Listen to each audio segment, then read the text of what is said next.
There we go. There we go. Good Lord. This is like my fifth time trying to go live. It kept glitching up on me and wouldn't let me go live. My camera's kind of smudgy. Hold up. There we go. Anyway, yeah, man, I'm sitting here trying to go live and it won't let me. It keeps glitching. Keeps glitching. It just said going live, and it wouldn't. Anyway, I was about to say, you know what? I think universe is telling me no.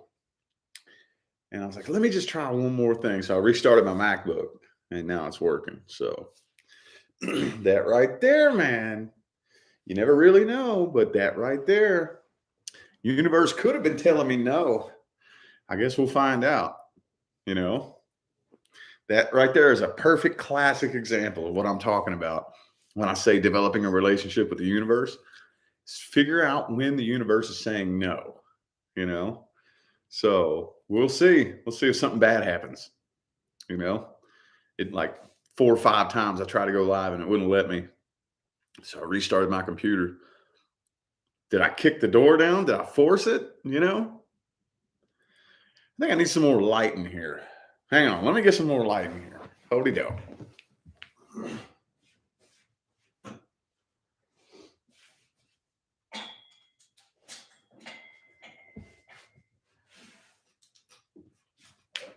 All right. Well, shit. Hold up. What's this? Ah, okay. I was just about to say, I think I finally got so caught up that I don't have any personal readings today, but I got one. Never mind. Never mind. But anyway, either way, that's only one. So that means I'm going to be hammering away at my main channel today. Yep. Going to be hammering away at it. Y'all probably see a lot of my big loud ass mouth. I didn't yesterday. Dude, for the last 2 days, man, the last 2 days, I've been waking up for some reason at 3, 4 o'clock in the morning. 2 days. So yesterday, I took what teeny weeny little bit of energy that I had left to do my personal readings. I had to pull out of the reserve tank. And then by the time nighttime rolled around, I'm like, even though I really need to get as much content on my main channel before the end of the month as possible. I was like, you know what? I'm not going to worry about it. Not going to worry about it. Anyway, what y'all up to, man? What y'all up to? We got a bunch of you up in here. What is up? My words of wisdom? You think I have words of wisdom, Brittany? That's cool. Appreciate you. I like hearing that it helps people when I say things. Because when like I just live in my own bubble, so I don't really feel like I'm very wise. I really don't. I don't really feel like I'm a wise person. I just feel like I have common sense. And that's not to say that you all don't have common sense. That's just that came out wrong. But you know what I mean? You know what I'm saying? Like it doesn't really feel like the things I say are very special. If that sounds more accurate. But yeah, I get comments and messages and testimonials all the time of people who say that they were able to change their life taking my advice. And I'm like, damn, that puts a big weight on my shoulders, man. But maybe we can talk about something today that somebody needs to hear. And it'll help them at least get through your day. Man, if I just say something that helps you get through your day, man, that's all I need. That's what we're here for, right? My fellow light workers. Now, I know I got some light workers that ain't doing their jobs too, right? Oh, you probably know who you are too, all right? There's no real way to actually like do the job because if you're really like a light worker here, then all you really have to do is just stay on this planet. That's all you really have to do. But I mean, you know what I mean. We can be coming up with more creative ways to do this job, to anchor this light and spread this frequency. Hmm. Speaking of which, I started doing the the online classes for level 1 of the reconnection. Some pretty intense stuff, man. Pretty intense stuff. How many of you out there have been playing with the frequencies? Man, it's fun. I got them going right now. I'm getting better at it and better at it and better at it. Way better at it, dude. But I'm still struggling with being able to pull them in like without using my hands. Like I kind of can, but the whole thing is you got to get your ego on the same page, because the ego always wants to talk me out of it. When I think back in the day when I was living up in Maine and I'd be watching Case's videos and he would be like, see if you can feel these frequencies in your hand. I would do it. And when I think back, I was feeling the damn things. I was feeling it, but my brain would talk me out of it.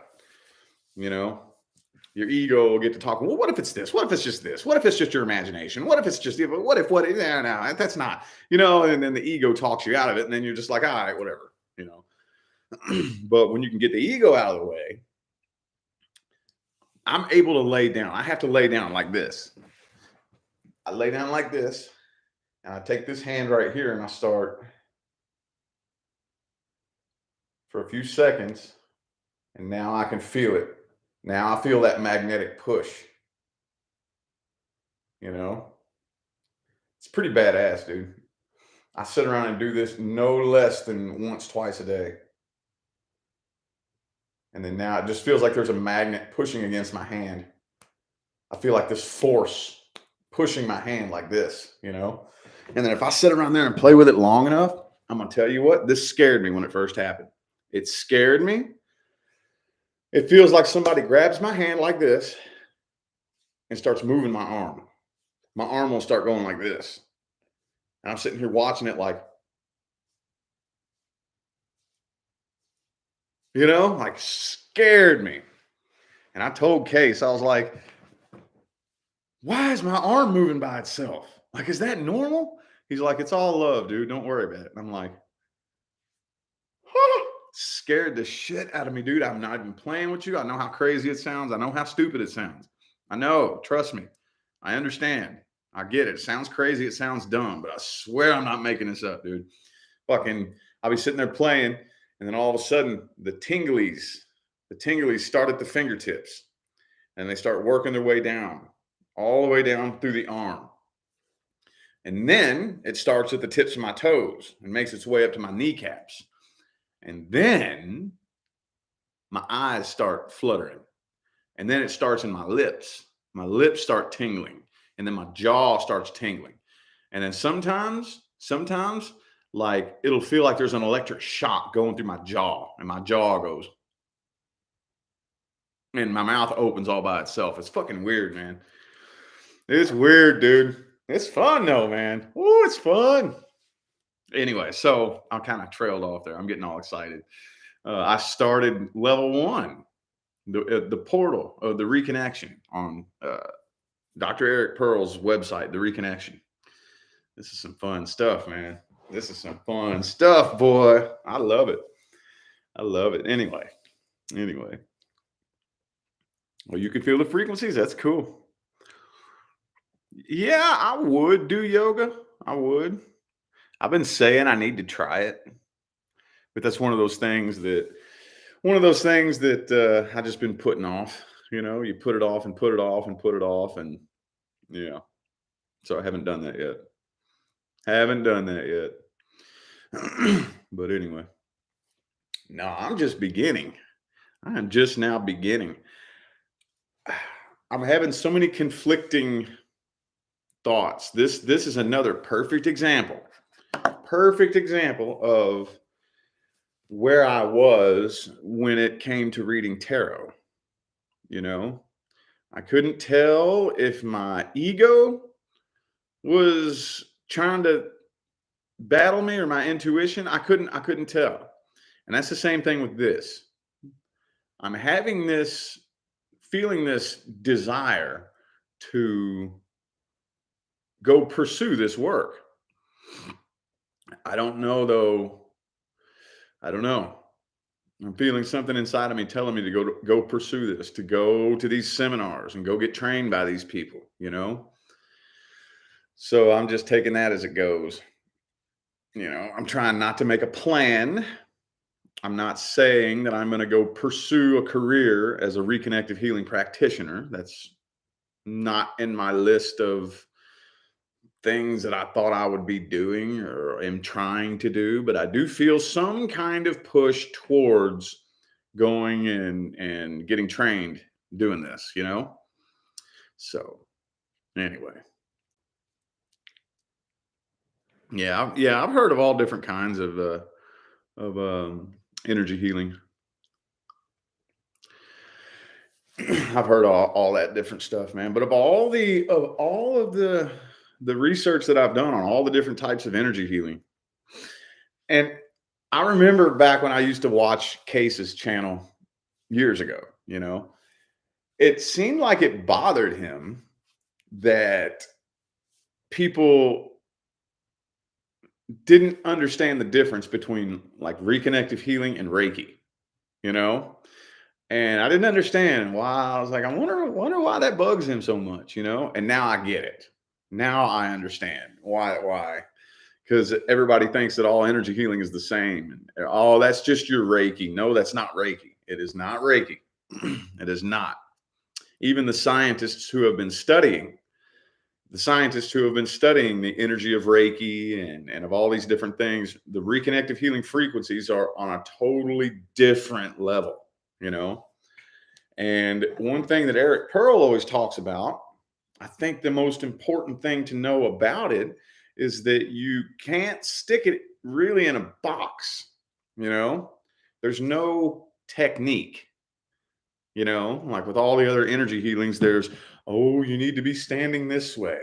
You need to be moving this hand clockwise, and you need to have this statue of this being over here, and you need to have these crystals for good energy and these crystals for bad energy, and you need to place the crystals like this, and you have to do it like this, and all these little rules and regulations and techniques. With reconnective healing, it's not even fucking like that. There is no technique.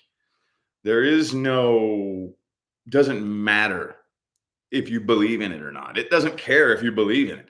Matter of fact, the funny thing that kind of, here's the thing that's been having it's flipped me on my head a little bit, is that it seems like the people who believe in it the least are usually the ones that have the most profound experience. Now that kind of flips my perspective on its head, you know, because I'm always real big on, you know, making sure that you believe something because your belief is what turns out to be true.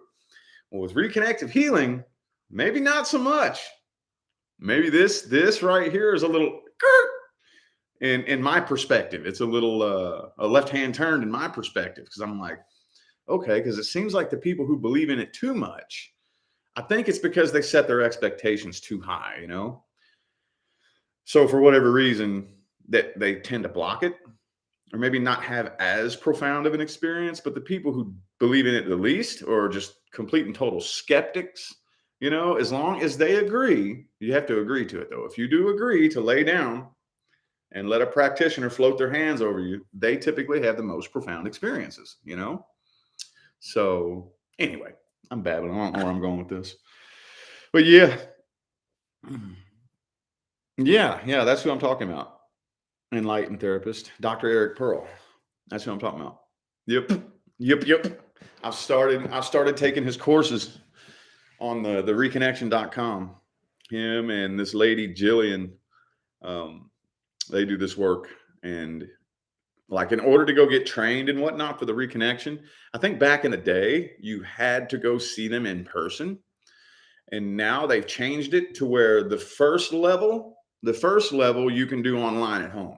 It's 8 hours worth of courses, 8 hours worth of videos. And I've done like 2 hours worth of it so far. And it's pretty neat. It's pretty interesting stuff, man. Pretty interesting stuff. And it's cheap too. It's like $200, where I think it's like $1,200 to go to one of the seminars. You know, so the first level is super, super cheap. It's like $200. So hell yeah, I've been doing that, man. Oh yeah. Oh yeah. Yep. So anyway, yep. What are y'all up to this weekend, man? Oh, you know what we got to do this weekend at some point? I got to teach Leah how to drive a stick shift. That's going to be fun. That's going to be interesting. That's going to be interesting. Man, I'm kind of scared teaching her on this car, though. I'm not even used to this car yet, you know? I'm not even used to it yet. So it's kind of like got me thinking we got to go find like a wide open empty lot or something somewhere, because like I was saying yesterday, man, that car scared me. I'm scared of my car right now. I'm scared of it, dude. It's a big, mean, fast motherfucker. It ain't no joke. This ain't no little hoopty that don't do nothing. This is my new car is a beast, dude. So I'm like nervous when I'm driving it. When I'm sitting there at a stoplight, like when I went to the gym, to and from the gym yesterday, even sitting at a stoplight, I'm like, I got the clutch in and my legs are like nervous. I'm like, okay, don't hit the gas too hard. Be easy with it. It got out from under me yesterday. I forgot to tell y'all. It did end up getting out from under me yesterday. And I had a feeling I was so afraid that was going to happen, dude. Like I'm turning on to St. Rose. And here in Vegas, like the roads, they got the big like highway roads with like 4 lanes one way and 4 lanes the other way. These big, huge 8-lane like highways. And when you're turning onto one, there's a median that runs down in the middle of the road. And there'll be like 2 lanes turning. So I'm on the inside lane turning, and I gotta like there's a median right here, and I'm turning. So I got to take this real sharp turn to get onto the road. And then before the car straightened out, I went ahead and hit the gas. Not hard. I wasn't doing nothing crazy. I just hit the gas normally like I would in my Mazda, and the fucking back end got out from under me, and it scared the shit out of me, dude. It went, and I went, ah! I was like, oh shit. Dude, man. It's gonna take some getting used to, man. It's gonna take some getting used to. But I gotta teach Leah how to drive it. Yeah. Yeah, it's a bitchin' Camaro. Yep, yep. But anyway, yeah, so I gotta I'm teaching her how to drive it. So boy, man, I'm gonna tell you what, it might not be that bad. It might not be that bad. Because Leah she's not stupid. She's very careful and very cautious. Sometimes overly careful and overly cautious. You know what I mean? So she should do okay. Because like with mine though, like an engine that powerful, you don't even really need to give it gas. Not really. You don't even really need to. You just let the clutch out. As soon as the clutch grabs, it's going to start rolling.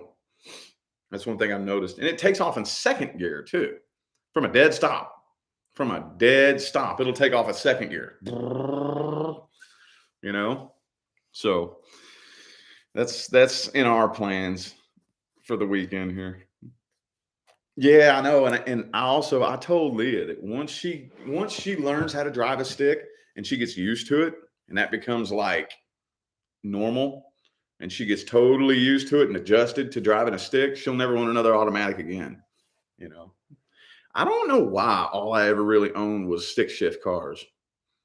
My very first car ever, when I was 17, my grandpa bought me this little hoopty, this little 1990 Chevy Corsica hoopty doody bean, just to get me a car. But it was an automatic. But after that, every car that I ever owned for the next 10 years was a stick shift for some reason. They all were. And I didn't plan for it to be that way, and my grandpa bought me a lot of cars. A lot of cars. Like every time one would break down, he would just go get me another one, a little cheap one, Be like, all right, well, let's go find you a car for $1,500, something cheap. Cheap little piece of doo-doo, but still though, that's all I ever drove. So as I started in my late 20s, driving automatics, it was weird. It was really weird. I had to get used to it. You ever, anybody out there like drive a stick your whole life?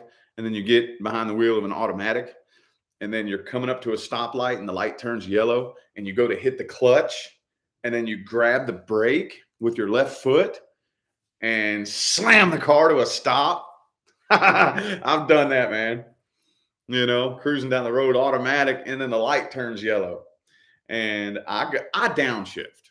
I'm a downshifter. For the 99% of the time when I'm driving a stick shift, I will downshift instead of just using the brakes. So when I got to slow down, like if I'm driving down the highway or driving down the road in fourth gear, and like say I'm in fourth gear and I see all the way up there, I'm about to come up to a red light. Before I hit the brakes, I'll throw it down into third and then throw it down into second. And I downshift to slow down because my grandpa would always bitch if I didn't downshift. He was real weird.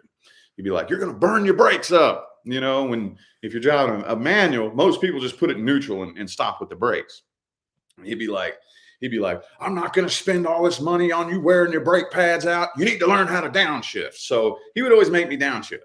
And anyway, so you be in an automatic, right? And then the light turns yellow, and then you go to hit the clutch, and then catch the fucking brake, catch the side of the brake pedal. Oh, that's so embarrassing, dude. Oh, it's so embarrassing. I had an S10 too. I had an S10. Old 89 S10, man. Oh, and I had no power steering. Oh, this thing was a piece of shit. It was a piece of doo-doo. But yeah, I had me an S10. It didn't even have a power steering pump in it. That's the thing about it. Didn't even have a power steering pump in it. And that thing was hard. You got to turn the wheel like, It was a bitch, man. Yep. On 280Z, on right on. There you go. There you go. I tell you what, my actual dream car that I've been saying that I want for the past 10 years was a 350Z, a Nissan 350Z. That's what I always wanted my whole adult life growing up. But those are just two-seaters, those are two-seaters. So when it came time to where here I am now, and I'm actually going to be getting my dream car, I was like, man, I want a 350Z, but it's only a two-seater. I got two kids, and even though I took the kids for a ride in my car last night, they're not really going to be transported in my car very much, but still, like, just in case for whatever reason, like say Leah is gone in the Mazda somewhere and I'm here with the kids and me and the kids got to go somewhere, we got to go somewhere. I need to be able to put them in my car if I have to. So I didn't go for the 350Z. So that's when I made the decision. Okay, well, I still want a badass car, but it has to at least be able to transport the kids if I have to. So that's why I went with the Camaro, Oh, you got a Charger, Mary? Right on. I've not really been big on Mustangs either. Not really. They're cool looking. The Mustang GTs. They look good and they sound good. I don't know why. I just always kind of gravitated more towards Chevy. Growing up, my grandpa always had Ford trucks. But it seems like when it comes to cars and trucks, like the way I was raised, and everybody's got their own way of looking at it, but me and my grandpa would always go towards Ford trucks, but Chevy cars, because for some reason, and I don't even understand how or why it would work this way, Ford makes badass trucks, but the shittiest fucking cars, dude. The shittiest cars, man. Like the fucking, what's that one called? The Ford Taurus. Dude, that has got to be the biggest mistake ever made on four wheels, man. We own two of them. We had a Ford Taurus and a Mercury Sable, which is the exact same thing. And we went through, oh my God. We would go through, like an engine would blow out, and then we would replace the engine, and it would blow out again. And then replace the engine, and it would blow. Dude, dude, the Ford Taurus is the biggest mistake on four wheels, you know? And it's like, how are y'all's cars so fucking shitty, but your trucks are like amazing? The F 150s, the F 150s are fucking amazing, you know? So I don't know. Everybody has their difference in opinion and whatnot. And that's always the way I've been with it. Ford trucks and Chevy cars. I don't know much. I don't know about Chevy trucks. I've never, except for my S10 that I had. Like I said, I did have an S10, but I don't. Other than that, I don't really know much about Chevy trucks. To me, if I had to choose, I would like Chevy. I've always preferred Chevy. Yep, always. So I've never really heard of or seen a Chevy that is widely known to have a bunch of problems. You know what I mean? Like, I mean, cars are cars. Things happen. Every now and then you'll get something that breaks down, you know. Like, there's always that one person that says, no, don't buy this kind of car. They're pieces of shit. And that's just because they had one that had a problem, you know.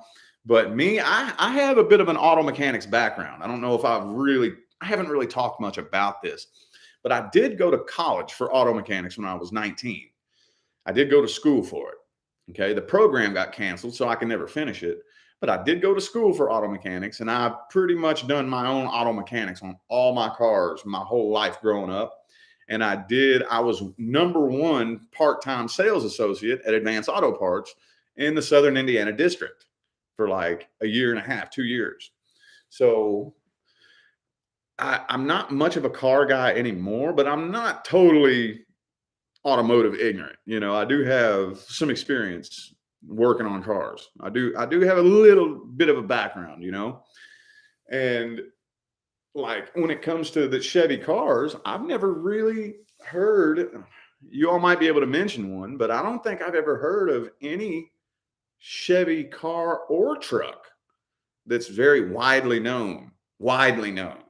I'm not talking about you had one that had a problem. I'm talking about widely known. Everybody that had this car had problems with it, you know? Because working there at Advance Auto Parts, I would take mental notes of the customers that would come in, you know, for what kind of car. And it would, you know, because like, man, I done had 20 customers today, all working on, I don't know, a Volkswagen, you know, or I had 40 customers come in 2 days, all working on a damn Nissan something, you know. So you take mental notes like, man, if there's a bunch of people all having problems with this one car, that must mean that one car's got some problems. And I can't think off the top of my head of a Chevy, of any Chevy vehicle that's widely known, you know, to have problems. I don't know. Virgo of me to know mechanics? I guess. I mean, my grandpa's idea, like when my grandfather would buy me something, he'd be like, all right. He gave me the weirdest tough love growing up ever, you know? He'd be like, all right, I'll buy you a car, but you're going to work on it. I'm not paying to go get it, you know, worked on or anything like that. You're going to buy that car. And if there's a problem with it, you're going to raise the hood. You're going to get up under there and you're going to figure it out yourself.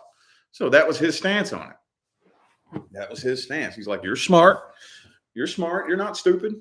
Figure it out yourself, you know? So I did. Anytime there was an issue, alternator goes out or water pump goes out, I had to figure out how to open up the hood, pull the old one out and replace it, you know? So, and I liked it for a while. I did like it for a while. I never really worked on cars for a living. Like I never really did that as a job, but I've done lots and lots and lots and lots of working on my own cars, lots of it. So, yeah. Yeah, and oh yeah, and he had my grandpa had a Taurus moon too. So he was like the most stubborn thing that ever walked on two legs, man. Oh my God, I'm gonna tell you what. I think it was a Taurus moon. Hang on, let me look it up. Hang on. Let me look it up. I don't remember if he had a Taurus moon or a Capricorn moon. Find my moon sign. I like Lunarium. That's my favorite moon sign calculator. All right, let me just see when his moon sign was. Hold on. 10 25 1942. Calculate moon sign. Taurus. Yeah, yeah. Let me just make sure. Let me play with the times for a little bit. Okay, at 1 a.m. At 1 a.m. on that day, the moon was in Taurus. Let me check 11:59 p.m. real quick to see if it's because every now and then, sometimes the moon can change in the middle of the day. So you want to make sure that when you're looking up a moon sign, if you don't know somebody's birth time, always check first thing in the morning and first thing that night. So check the two different times. 11:59 p.m. Okay, yeah, it was in Taurus. Yeah, he had a Taurus moon. So he was a Scorpio with a Taurus moon. My grandpa was. Boy, I'm gonna tell you what, you never met a more stubborn fucking person on this planet. You know what I mean? Oh my God, he was the definition of stubbornness, dude. The fucking definition of it. Like he was a real hardcore my way or the highway kind of person, you know. Of course, that could just have a lot to do with the fact that, he's from that generation, but yeah. But that was his stance on it. That was his stance on it. I'll buy you a car, but you're gonna figure out how to fix it if it has problems. So anyway, my morning is good, Crystal. How y'all doing?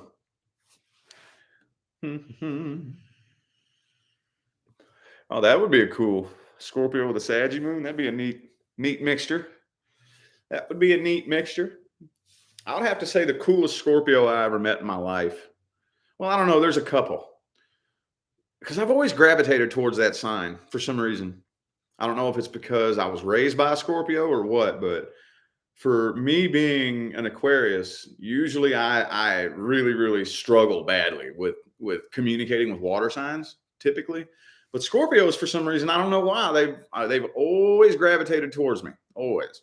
And well, of course, the only friend that I have now is a Scorpio, Coach Drew. He's like my only. Well, no, I got a couple of friends. I got another buddy, but like he's like the closest friend in my daily circle. He's a Scorpio, and he has a Cancer moon.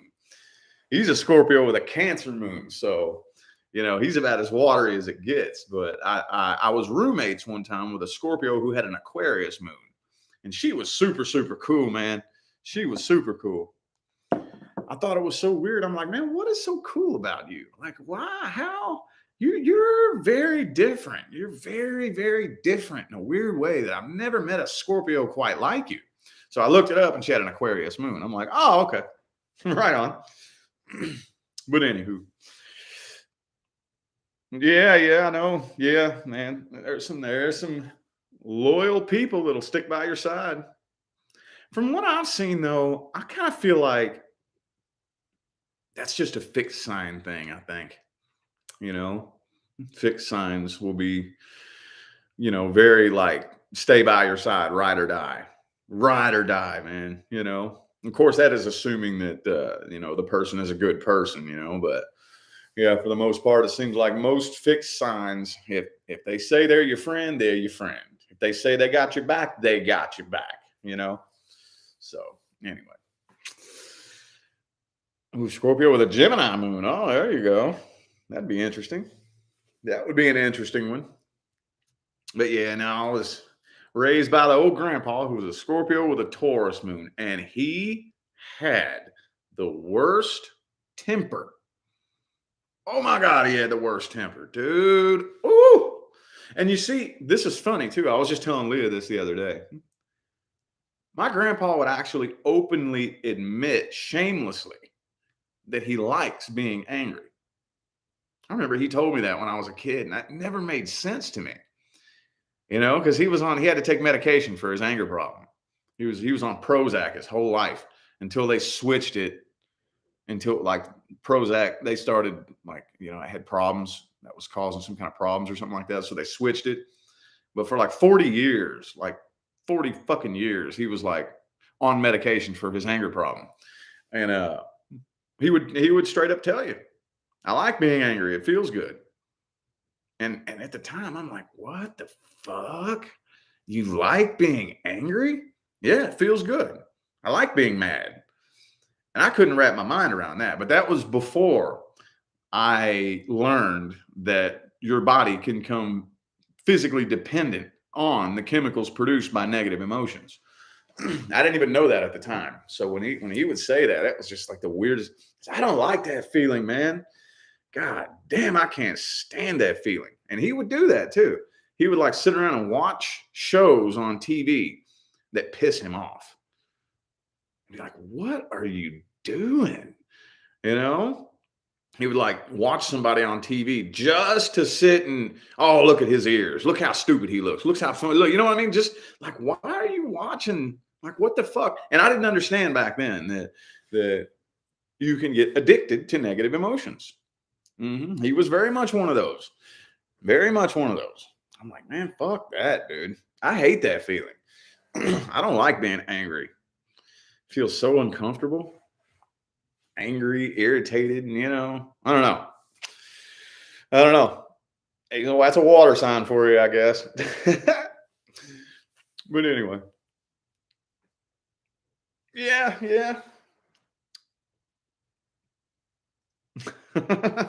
Anyway, though, I don't know. I might cut this chat short. I might cut it short. I'm kind of running out of shit to talk about. But anywho, yeah, I don't like that feeling, man. I can't stand it. Yeah. Who likes to be fucking angry, dude? And I don't know. To me, I can just feel like when I'm mad, when I'm angry, I can feel the toxic chemicals. Like it feels like drinking poison, you know? You can just feel how toxic that is in your body. Those chemicals that are being dumped into your body, those stress hormones and those chemicals that cause anger. And it just, to me, I can just feel my body being poisoned. If something pisses me off and I'm sitting there and I'm angry and I'm pissed off, you can just feel your body being poisoned, dude. I don't know.